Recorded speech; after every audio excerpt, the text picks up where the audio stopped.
La semaine dernière, l'Organisation mondiale de la santé a publié un document montrant qu'il existe une relation causale possible entre le vaccin Covid-19 et la sclérose en plaques.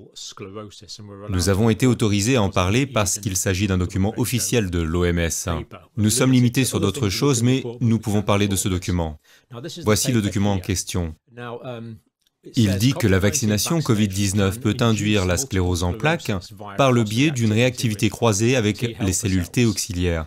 C'est donc un aveu de la part de l'Organisation mondiale de la santé.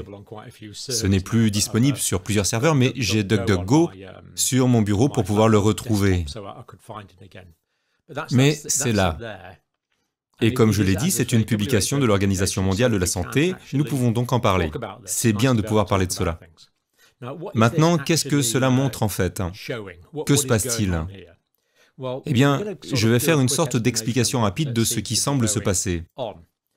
Donc, ce que nous avons ici, imaginez qu'il s'agit d'une fibre nerveuse. Le nerf que les impulsions nerveuses parcourent ici se trouve dans le cerveau ou la moelle épinière. Ces fibres nerveuses sont entourées d'une gaine de myéline protectrice. Le système nerveux central est constitué de cellules appelées oligodendrocytes.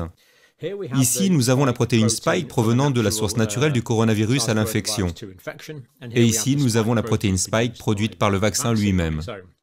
En apprenant à reconnaître, voici le lymphocyte CD4, le lymphocyte T auxiliaire. Il s'agit donc du fameux lymphocyte T auxiliaire qui est perturbé par le VIH.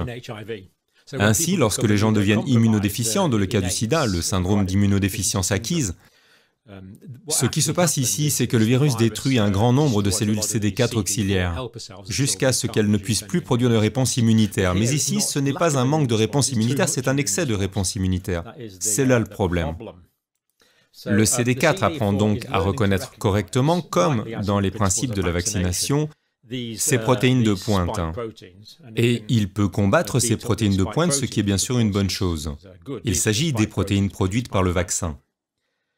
L'idée est que cela aidera les cellules CD auxiliaires à se débarrasser de la protéine de pointe en cas d'infection naturelle, ce dont nous pourrions débattre. Mais le fait est que nous trouvons le même type de profil chimique à la surface des molécules de la protéine Spike. Nous trouvons des protéines très similaires à la surface de la... Enfin, il y a des protéines très similaires à la surface de la gaine de myéline. Les cellules T auxiliaires orchestrent donc également une réponse qui s'appuie sur ces gaines de myéline. Et lorsque les gaines de myéline disparaissent dans le système nerveux central, c'est la sclérose en plaques.